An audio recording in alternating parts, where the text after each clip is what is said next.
Hi friends, welcome to Beck and Tees channel. So ఈరోజు నేను ధరణి website గురించి చెప్పాలనుకుంటున్నాను. యాక్చువల్గా ధరణి అనేది ఎందుకు క్రియేట్ చేశారంటే, మనకు ల్యాండ్కి సంబంధించిన కొత్త చట్టం అనేది బీఆర్ఎస్ గవర్నమెంట్ తీసుకొని వచ్చింది. అది 2020లో. దాని పేరు Telangana rights in land and pattadar passbook act 2020. So దాంట్లో భాగంగానే ఈ ధరణిని తీసుకురావడం జరిగింది. సో దానికోసమే ధరణి అనేది వెబ్సైట్ క్రియేట్ చేసి, సో అందులోనే రైతులకు సంబంధించినటువంటి ప్రతి ఇన్ఫర్మేషన్, అంటే పట్టా, పాస్బుక్, ఫ్రంట్ పేరు డీటెయిల్స్ అయినా, సర్వే నెంబర్ డీటెయిల్స్ అయినా, దాంతోపాటుగా మనకు జీపీఎస్ బేస్ చేసుకొని ల్యాండ్ మ్యాపింగ్ సిస్టమ్ అయినా, మరియు 1B డీటెయిల్స్ అన్నీ కూడా ఆన్లైన్ చేయడం జరిగింది. దానికంటే ముందు మనకి రికార్డు పరంగా కూడా మనకు మాన్యువల్గా కూడా పహాని అని, 1B అని ఇలా రికార్డ్స్ మనకు దొరికేవి ఆఫీస్లో. కానీ ఇక విఆర్ఓ వ్యవస్థను మొత్తం రద్దు చేశారు కాబట్టి మనకు మొత్తం కూడా డిజిటలైజేషన్ చేశారు. సో దానికోసమనే ఈ ధరణి అనేది క్రియేట్ చేయడం జరిగింది. ఒకసారి ఈ ధరణి ద్వారా మనం ల్యాండ్ పాస్బుక్ని ఎలా చూసుకోవచ్చు, దాంతోపాటుగా ఈ 1Bని పహాని కూడా మనం ఎలా చూసుకోవచ్చు అనేది చెప్తాను. ఓకే,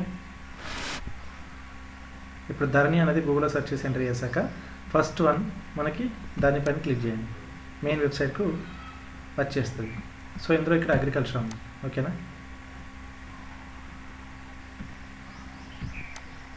ఇలా వచ్చినప్పుడు ఇక్కడ స్క్రోల్ చేసి చూస్తే ఇందులో చాలా మాడ్యూల్స్ ఉన్నాయండి. ఈ మాడ్యూల్స్ అంటే ఏంటంటే ఎనీ మోడిఫికేషన్, అంటే మనకి ఇప్పుడు ఏంటంటే మాన్యువల్ రికార్డ్స్ అన్ని క్లోజ్ చేశారు కాబట్టి మనకున్న సోర్సల్లో ఒక ధరణియే కాబట్టి ఇందులో ఏమన్నా మార్పులు చేర్పులు కావాలన్నా కూడా, లేకపోతే ఏమైనా కరెక్షన్స్ కావాలన్నా కూడా ఇక్కడ దాదాపు ఇవన్నీ మాడ్యూల్స్ ఉన్నాయి. హోమ్ అనే బటన్ కింద ఆల్మోస్ట్ TM1 నుంచి కూడా దాదాపు ఎన్ని ఉన్నాయండి, TM35 వరకు మనకి ఇన్ని మాడ్యూల్స్ ఉన్నాయి. సో దాంతోపాటుగా మనకి ఇంకా extra information home button click చేసినప్పుడు కిందికి స్క్రోల్ చేస్తే ఇక్కడ మళ్ళీ కొన్ని ఇన్ఫర్మేషన్ మనం తెలుసుకోవడం కోసమని ఇక్కడ కూడా కొన్ని మనకి ఆప్షన్స్ ఉన్నాయి. అందులోనే భాగంగా ఇక్కడ ల్యాండ్ డీటెయిల్స్ సెర్చ్ అని ఉంది. సో ల్యాండ్ డీటెయిల్స్ సెర్చ్ పైన నేను క్లిక్ చేశాను. So click here to continue అని ఉంది, దీనిపైన కూడా క్లిక్ చేశాను. నెక్స్ట్ మనకి ఇక్కడ ఏమవుతుంది, 2 ఆప్షన్స్ ఉన్నాయి మనకి ఇక్కడ, 2 ways. ఒకటి సెర్చ్ బై అని ఉంది, ఒకటి సర్వే నెంబర్, లేదంటే పట్టదారు పాస్బుక్ నెంబర్ ద్వారా కూడా మనం తెలుసుకోవచ్చు. సో ఇట్లా సర్వే నెంబర్ బేస్ చేసుకొని మనకి ఏదైనా కావాలన్నప్పుడు ముందు డిస్ట్రిక్ట్ సెలెక్ట్ చేసుకోవాలి. నెక్స్ట్ ఓకే, ఆ తర్వాత విలేజ్ సెలెక్ట్ చేసుకున్న తర్వాత ఆ గ్రామంలో ఉన్నటువంటి మొత్తం అన్ని సర్వే నెంబర్లు చూపిస్తాయండి. ఫర్ ఎగ్జాంపుల్ ఏదో ఒక సర్వే నెంబర్ మనం సెలెక్ట్ చేసుకున్నాం అనుకుందామండి. సో ఈ విధంగా ఒక సర్వే నెంబర్ సెలెక్ట్ చేసి ఇక్కడ మనకు ఒక ఖాతా నెంబర్ కూడా ఆల్రెడీ ఫిక్స్ అయి ఉంటుంది, అది ఆటోమేటిక్గా వచ్చేస్తుంది. సో దాన్ని మనం జస్ట్ సెలెక్ట్ చేస్తే అయిపోతుంది. ఆ తర్వాత క్యాప్షన్ ఎంటర్ చేస్తే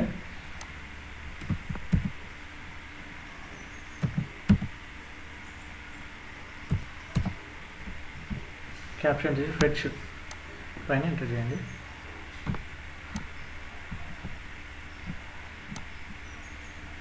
ఓకే, కింద చూడండి ల్యాండ్ డీటెయిల్స్ వచ్చాయి. సో దీన్ని నార్మల్గా ఏంటంటే పహానీలాగా కన్సిడర్ చేస్తారండి.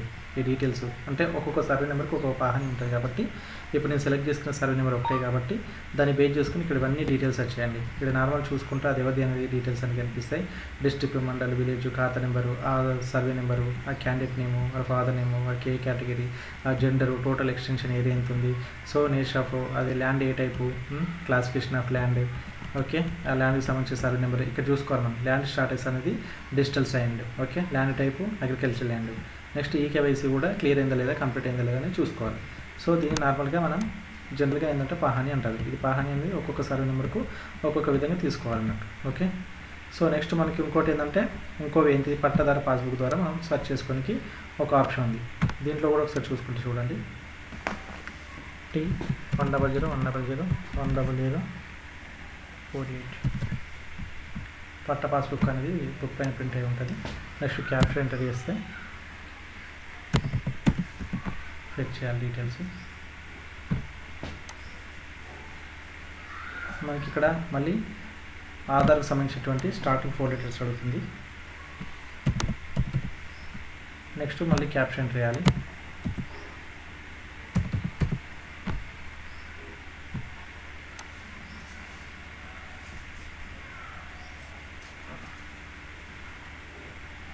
విధంగా ఎంటర్ చేసినప్పుడు మనకు ఒకసారి చూడండి ఇక్కడ డీటెయిల్స్ కనిపిస్తాయి. దాంతోపాటుగా ఇక్కడ సర్వే నెంబర్ పక్కన ఏంటి పట్టాదారు పాస్బుక్ అని ఉంది. నెక్స్ట్ ROR 1B అని వచ్చింది. ఓకే, ROR అంటే ఏం లేదండి, రైట్స్ ఆఫ్ రికార్డ్స్ అని ఉంటుంది. ఓకే, నెక్స్ట్ పాస్బుక్ అంటే మనకు పాస్బుక్ పైన ఫ్రంట్ పేజ్ ఎలాగైతే ఉంటుందో అక్కడ ఆ వ్యూ ఇక్కడ కనిపిస్తుంది మనకి. సో ఈ విధంగా అనిపిస్తుంది అన్నట్టు. క్యాండిడేట్ యొక్క నేమ్తో సహా ఆధార్ కార్డు మీద ఏదైతే పిక్ ఉందో, ఏదైతే డీటెయిల్స్ ఉన్నాయో అవన్నీ ఇక్కడ ప్రింట్ అయితే దాంతోపాటుగా తనకంటూ ఆ గ్రామ శివార్లో ఉన్నటువంటి ఆ ల్యాండ్ సర్వే నెంబర్లన్నీ చూపించడం జరుగుతుంది.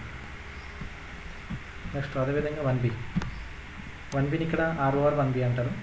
సో ఆ క్యాండిడేట్ సంబంధించినటువంటి ఆ గ్రామ శివార్లో ఎక్కడ ఎన్ని సర్వే నెంబర్లు ఉన్నా కూడా ఇక్కడ 1Bలో చూపించడం జరుగుతుంది. ఇప్పుడు పహాని అంటే ఎట్లుంది, ఒక్కో సర్వే నెంబర్కు ఒక్కో డాక్యుమెంట్ జనరేట్ అవుతుంది.